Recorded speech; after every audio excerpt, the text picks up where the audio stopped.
ನಮಸ್ಕಾರ ಸ್ನೇಹಿತರೆ, ತಾಜಾ ಮಾಧ್ಯಮ ಚಾನಲ್ಗೆ ಸ್ವಾಗತ. ಇಂದಿನ ವಿಡಿಯೋದಲ್ಲಿ ಕರ್ನಾಟಕದ ಅತ್ಯಂತ ಪ್ರಭಾವಿ ರಾಜಕೀಯ ನಾಯಕರಲ್ಲಿ ಒಬ್ಬರಾದ ಡಿ.ಕೆ. ಶಿವಕುಮಾರ್ ಅವರ ಪಯಣ ಹಾಗೂ ಒಬ್ಬ ರೈತ ಕುಟುಂಬದಲ್ಲಿ ಜನಿಸಿದ ಇವರು ಹೇಗೆ ಕರ್ನಾಟಕ ರಾಜಕೀಯದ ಪ್ರಮುಖ ನಾಯಕರಾಗಿ ಬೆಳೆದರು ಎಂಬ ಇಂಟ್ರೆಸ್ಟಿಂಗ್ ಸಂಗತಿಗಳನ್ನು ಈ ವಿಡಿಯೋದಲ್ಲಿ ನೋಡೋಣ. ದೊಡ್ಡಾಲಹಳ್ಳಿ ಕೆಂಪೇಗೌಡ ಶಿವಕುಮಾರ್ ಪ್ರಸ್ತುತ ಬಹುದೊಡ್ಡ ಮಟ್ಟದಲ್ಲಿ ನಾವು ಕೇಳ್ತಿರೋ ಹಾಗೂ ಮಾತಾಡ್ತಿರೋ ಹೆಸರು. ಇವರು ಮೇ 15, 1962ರಲ್ಲಿ ಕನಕಪುರ ತಾಲೂಕಿನ ದೊಡ್ಡಾಲಹಳ್ಳಿಯ ಕೆಂಪೇಗೌಡ ಮತ್ತು ಗೌರಮ್ಮ ದಂಪತಿಗೆ ಜನಿಸಿದ ಇವರು ಕನಕಪುರ ಮತ್ತು ಬೆಂಗಳೂರಿನಲ್ಲಿ ತಮ್ಮ ವಿದ್ಯಾಭ್ಯಾಸವನ್ನು ಮುಗಿಸ್ತಾರೆ. ಇವರ ರಾಜಕೀಯ ಪ್ರವೇಶ 1980ರಲ್ಲಿ ವಿದ್ಯಾರ್ಥಿ ನಾಯಕನಾಗಿ NSUI ಅಂದರೆ national students union of India ಇದರ ಮೂಲಕ ರಾಜಕೀಯ ಪ್ರವೇಶ ಆಗುತ್ತೆ. ಜೊತೆಗೆ ಯುವ ಕಾಂಗ್ರೆಸ್ನಲ್ಲಿ ಸಕ್ರಿಯರಾಗಿರ್ತಾರೆ. 1984ರ ವೇಳೆಗೆ ಕಾಂಗ್ರೆಸ್ ವಿದ್ಯಾರ್ಥಿ ಘಟಕದಲ್ಲಿ ಪ್ರಮುಖ ಸ್ಥಾನ ಪಡೆದುಕೊಳ್ತಾರೆ. 1985ರಲ್ಲಿ ಮೊದಲ ಬಾರಿಗೆ ಸಾತನೂರು ಕ್ಷೇತ್ರದಿಂದ ಕಾಂಗ್ರೆಸ್ ಅಭ್ಯರ್ಥಿಯಾಗಿ ಸ್ಪರ್ಧಿಸಿ HD ದೇವೇಗೌಡರ ವಿರುದ್ಧ ಸೋಲನ್ನು ಕಾಣ್ತಾರೆ. ನಂತರದ ಚುನಾವಣೆ 1989ರಲ್ಲಿ ಅದೇ ಸಾತನೂರು ಕ್ಷೇತ್ರದಿಂದ ಮೊದಲ ಬಾರಿಗೆ ಶಾಸಕರಾಗಿ ಆಯ್ಕೆ ಆಗ್ತಾರೆ. 1994ರಲ್ಲಿ ಕಾಂಗ್ರೆಸ್ ಪಕ್ಷದಿಂದ ಟಿಕೆಟ್ ಸಿಗದ ಕಾರಣ ಅದೇ ಸಾತನೂರು ಕ್ಷೇತ್ರದಿಂದ ಸ್ವತಂತ್ರ ಅಭ್ಯರ್ಥಿಯಾಗಿ ಸ್ಪರ್ಧಿಸಿ ಗೆಲುವನ್ನು ಸಹ ಕಾಣ್ತಾರೆ. ಜೊತೆಗೆ 1999 ಮತ್ತು 2004ರಲ್ಲೂ ಕೂಡ ಸಾತನೂರು ಕ್ಷೇತ್ರದಿಂದ ಸ್ಪರ್ಧಿಸಿ ಗೆಲುವನ್ನು ಕಾಣ್ತಾರೆ. 2008ರಲ್ಲಿ ಸಾತನೂರು ವಿಧಾನಸಭಾ ಕ್ಷೇತ್ರ ರದ್ದಾಗಿ ಕನಕಪುರ ಕ್ಷೇತ್ರಕ್ಕೆ ವಿಲೀನ ಆಗುತ್ತೆ. ಈ ಕಾರಣಕ್ಕೆ 2008ರಲ್ಲಿ ಕನಕಪುರ ಕ್ಷೇತ್ರದಿಂದ ಸ್ಪರ್ಧೆ ಮಾಡಿ ಗೆಲುವನ್ನು ಕಾಣ್ತಾರೆ.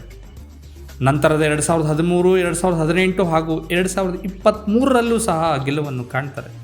ಡಿ.ಕೆ. ಶಿವಕುಮಾರ್ ಅವರು ಬೇರೆ ರಾಜಕಾರಣಿಗಳಿಗಿಂತ ಯಾಕೆ ವಿಭಿನ್ನ ಮತ್ತು ಅಪರೂಪ ಅನ್ನೋ ಹತ್ತಾರು ಆಸಕ್ತಿಕರ ಸಂಗತಿಗಳನ್ನು ನೋಡೋದಾದರೆ, ಕನಕಪುರ ಕ್ಷೇತ್ರದೊಂದಿಗೆ ಭಾವನಾತ್ಮಕ ನಂಟು. ಅವರು ಎಲ್ಲೇ ಇದ್ದರೂ ಕನಕಪುರವನ್ನು ತಮ್ಮ ರಾಜಕೀಯ ಮತ್ತು ವೈಯಕ್ತಿಕ ಶಕ್ತಿಯ ಕೇಂದ್ರ ಅಂತ ಪರಿಗಣಿಸಲಾಗುತ್ತೆ. ರಾಜಕೀಯದ ಜೊತೆಗೆ ನಿರ್ವಹಣಾ ಕೌಶಲ್ಯ. ಅವರ ಯಶಸ್ಸಿನ ಒಂದು ಕಾರಣ ಅಂದರೆ ದೊಡ್ಡ ತಂಡಗಳನ್ನು ನಿರ್ವಹಿಸುವ ಸಾಮರ್ಥ್ಯ, ಕಾರ್ಯಕರ್ತರು, ಸ್ಥಳೀಯ ನಾಯಕರು ಮತ್ತು ಪಕ್ಷದ ಸಂಘಟನೆಯನ್ನು ಒಗ್ಗೂಡಿಸುವ ಶಕ್ತಿ ಹೊಂದಿದ್ದಾರೆ. ಸ್ನೇಹ ಉಳಿಸಿಕೊಳ್ಳುವ ಗುಣ. ರಾಜಕೀಯ ಭಿನ್ನಾಭಿಪ್ರಾಯ ಏನೇ ಇದ್ದರೂ ವೈಯಕ್ತಿಕ ಸ್ನೇಹವನ್ನು ಉಳಿಸಿಕೊಳ್ಳುವ ಗುಣವನ್ನು ಹೊಂದಿದ್ದಾರೆ ಅಂತಲೇ ಹೇಳ್ಬೋದು. ವೇದಿಕೆ ಭಾಷಣ ಹಾಗೂ ಅದ್ಭುತ ನೆನಪಿನ ಶಕ್ತಿ. ದೊಡ್ಡ ಸಭೆಗಳಲ್ಲಿಯೂ ಹಾಗೂ ಸಣ್ಣ ಗ್ರಾಮ ಸಭೆಗಳಲ್ಲಿಯೂ ಒಂದೇ ಉತ್ಸಾಹದಿಂದ ಮಾತನಾಡುವ ಶೈಲಿಯಿಂದ ಪ್ರಸಿದ್ಧರು ಹಾಗೂ ಕ್ಷೇತ್ರದ ಅನೇಕ ಹಳ್ಳಿಗಳು, ಮುಖಂಡರು ಮತ್ತು ಕಾರ್ಯಕರ್ತರ ಹೆಸರುಗಳನ್ನು ನೆನಪಿಟ್ಟುಕೊಳ್ಳುವ ಸಾಮರ್ಥ್ಯಕ್ಕಾಗಿ ಪ್ರಸಿದ್ಧರು. ಜನರ ಮಧ್ಯೆ ಹೆಚ್ಚು ಸಮಯ. ಹೌದು, ಅವರು ತಮ್ಮ ಕ್ಷೇತ್ರದಲ್ಲಿ ನಿರಂತರ ಪ್ರವಾಸ ಮಾಡುವ ನಾಯಕರಲ್ಲಿ ಒಬ್ಬರು. ಹಳ್ಳಿಗಳ ಭೇಟಿ, ಮನೆ ಮನೆ ಸಂಪರ್ಕ ಮತ್ತು ಸ್ಥಳೀಯ ಸಮಸ್ಯೆಗಳ ಬಗ್ಗೆ ನೇರ ಮಾಹಿತಿ ಪಡೆಯಲು ಪ್ರಯತ್ನಿಸುತ್ತಾರೆ. ಚುನಾವಣಾ ಗಣಿತದಲ್ಲಿ ಪರಿಣಿತಿ. ರಾಜಕೀಯ ವಿಶ್ಲೇಷಕರು ಅವರನ್ನು ಚುನಾವಣಾ ತಂತ್ರಗಾರರಾಗಿ ಪರಿಗಣಿಸ್ತಾರೆ. ಮತದಾರರ ಮನಸ್ಥಿತಿ ಅರ್ಥ ಮಾಡಿಕೊಳ್ಳುವಲ್ಲಿ ಅವರ ಅನುಭವ ದೊಡ್ಡದು ಅಂತ ಹೇಳಲಾಗುತ್ತೆ. ರಾಜ್ಯ ಮಟ್ಟದಿಂದ ರಾಷ್ಟ್ರ ಮಟ್ಟದ ಗುರುತು. ಹೌದು, ಕರ್ನಾಟಕ ರಾಜಕೀಯದ ಹೊರಗೂ ಕಾಂಗ್ರೆಸ್ ಪಕ್ಷದ ರಾಷ್ಟ್ರೀಯ ನಾಯಕತ್ವದ ಗಮನ ಸೆಳೆದ ನಾಯಕರಲ್ಲಿ ಒಬ್ಬರು. ಗಾಂಧಿ ಕುಟುಂಬದ ವಿಶ್ವಾಸಾರ್ಹ ನಾಯಕ. ಸೋನಿಯಾ ಗಾಂಧಿ ಮತ್ತು ರಾಹುಲ್ ಗಾಂಧಿ ಅವರ ಆಪ್ತ ನಾಯಕರಲ್ಲಿ ಡಿ.ಕೆ. ಶಿವಕುಮಾರ್ ಮೊದಲಿಗರಂತಲೇ ಹೇಳ್ಬೋದು. ಕಾಂಗ್ರೆಸ್ ಸಂಘಟನೆಗೆ ಅವರ ಕೊಡುಗೆ ಅಪಾರ. ಕಾಂಗ್ರೆಸ್ನ ಟ್ರಬಲ್ ಶೂಟರ್ ಎಂದು ಪ್ರಸಿದ್ಧಿ. ರಾಜಕೀಯ ಸಂಕಷ್ಟದ ಸಂದರ್ಭಗಳಲ್ಲಿ ಶಾಸಕರನ್ನು ಒಗ್ಗೂಡಿಸಿ ಪಕ್ಷವನ್ನು ಕಾಪಾಡಿದ ಕಾರಣ ಅವರಿಗೆ ಕಾಂಗ್ರೆಸ್ನ ಟ್ರಬಲ್ ಶೂಟರ್ ಎಂಬ ಹೆಸರು ಕೂಡ ಬಂದಿದೆ. 2017ರಲ್ಲಿ ಗುಜರಾತ್ ಕಾಂಗ್ರೆಸ್ ಶಾಸಕರನ್ನು ಬೆಂಗಳೂರಿನ ಸಮೀಪದ ರೆಸಾರ್ಟ್ನಲ್ಲಿ ಉಳಿಸಿ ರಾಜ್ಯಸಭೆ ಚುನಾವಣೆಯಲ್ಲಿ ಪಕ್ಷಕ್ಕೆ ನೆರವಾದ ಘಟನೆ ರಾಷ್ಟ್ರಮಟ್ಟದಲ್ಲಿ ಚರ್ಚೆಯಾಯಿತು ಹಾಗೂ ಗಮನ ಸೆಳೀತು. ವೈಯಕ್ತಿಕ ಹೋರಾಟ. 2019ರಲ್ಲಿ ಜೈಲು ಶಿಕ್ಷೆಯ ಬಳಿಕ ಅವರಿಗೆ ರಾಜಕೀಯವಾಗಿ ಮತ್ತಷ್ಟು ಬಲವಾಗಿ ಹೊರಹೊಮ್ಮಿದರು.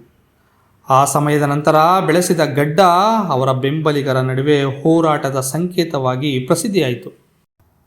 ಒಟ್ಟಾರೆ ಡಿ.ಕೆ. ಶಿವಕುಮಾರ್ ಅವರ ರಾಜಕೀಯ ಪಯಣವು ಗ್ರಾಮೀಣ ಹಿನ್ನೆಲೆಯಿಂದ ಆರಂಭವಾಗಿ ವಿದ್ಯಾರ್ಥಿ ನಾಯಕರಾಗಿ, ಶಾಸಕರಾಗಿ, ಸಚಿವರಾಗಿ, ಕೆಪಿಸಿಸಿ ಅಧ್ಯಕ್ಷರಾಗಿ, ಉಪಮುಖ್ಯಮಂತ್ರಿಯಾಗಿ, ಪ್ರಸ್ತುತ ರಾಜ್ಯದ ಮುಖ್ಯಮಂತ್ರಿಯಾಗಿ ಸೇವೆ ಸಲ್ಲಿಸ್ತಾ ಇದ್ದಾರೆ.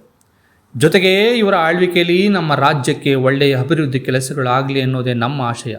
ಧನ್ಯವಾದಗಳು.